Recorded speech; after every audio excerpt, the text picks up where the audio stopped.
ये बिना मांगे दुख सुख आता रहता है। जैसे तुम दुख नहीं मांगते हो, कोई मांगता है पर आ गया, ऐसे तुम सुख भी ना चाहो वो आ जाएगा। ये क्रम है तुम्हारे कर्मों का। अब तुम चाहो भगवान को, दुख सुख से ऊपर उठो और अखंड आनंद, अखंड प्रसन्नता, यही तो मांग है यार, कभी दुख ना मिले। वो स्थान भगवान के चरणार बिंद है। वहां तक पहुंचने के लिए शरणागति और नाम जप, इसी से हो जाता है। तो आप समझ रहे हैं ना, हम क्यों मांगे कि मुझे 10 दिन जिलाओ, आखिर का मरना ही है ना, तो 10 दिन बाद क्यों, अभी ले, चलो अभी बुलाओ हमें। पर वो राग होता है ला, पत्नी पुत्र परिवार, ये तो लगता है भगवान हमारा सारा भजन ले, महीना भर और जी जाए। अरे 60-70 वर्ष जी लिए, कुछ नहीं कर पाए, महीना भर में क्या कर पाओगे, है नहीं। भगवान ने अवसर दिया है, राधा राधा राधा, सोना बना लो श्वास को, परम धन राधा नाम। अब लगता है पहले सब व्यवस्थाएं भोग भोग ले सब, और जीवन की शाम आ गई। अब लगता है थोड़ा समय तो दे दो। बोले कितने साल हुए, 50-50 वर्ष में कुछ नहीं कर पाए, अब थोड़े समय में क्या कर लोगे।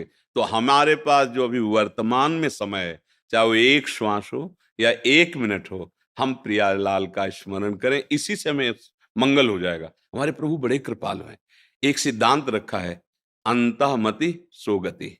सब बिगड़ गया पूरा जीवन, लेकिन अंत में हम भगवान की शरण में होकर राधा राधा राधा वो सब बना देंगे। भगवान कहते हैं तेसाम हम समुद्धरता मृत्यु संसार सागरात। बस ये बात समझ लो, जीवन रहे या न रहे इसकी परवाह मत करो, ये निश्चित है। मान लो आपको 10 साल जीना है, तो काल की भी ताकत नहीं कि आपको मार सके, पक्का समझ लेना।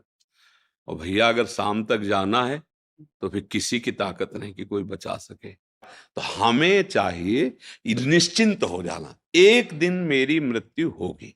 देखो डर लग रहा है, सोच के डर लग रहा है, मरेंगे यार, भैया छूटेंगे, भाभी छूटेगी, पत्नी छूटेगी, पुत्र छूटेगा, सब सब छूटेगा, ये पक्का है छूटेगा।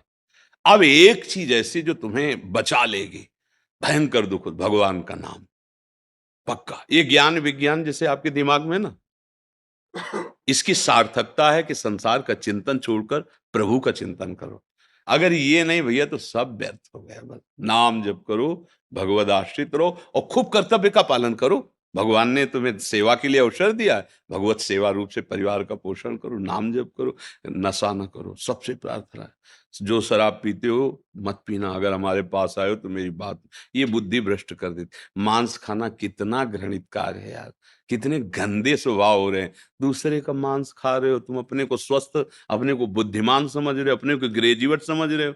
बहुत बड़ी दुर्दशा होगी, ये अभी समझ में नहीं आ रहा है, बहुत बड़ी दुर्दशा होगी, बहुत मतलब।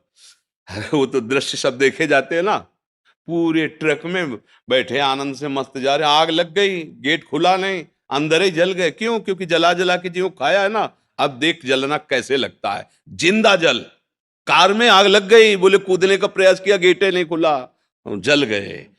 ये सब क्या है? हमारे कर्मों का फल। सबसे प्रार्थना है, मांस मत खाइएगा, शराब मत पिएगा, पराई जो माता बहन है उनकी तरफ गंदी भावना मत कीजिएगा। ये धर्म है, आप पशु नहीं हैं, आप राक्षस नहीं हैं। आप जीवन मुक्त होने के लिए मानव देह प्राप्त किए, गंदे आचरण करेंगे तो मुक्त कहाँ होंगे और बंध जाएंगे। इसलिए सही ढंग से चलो, नाम जप करो।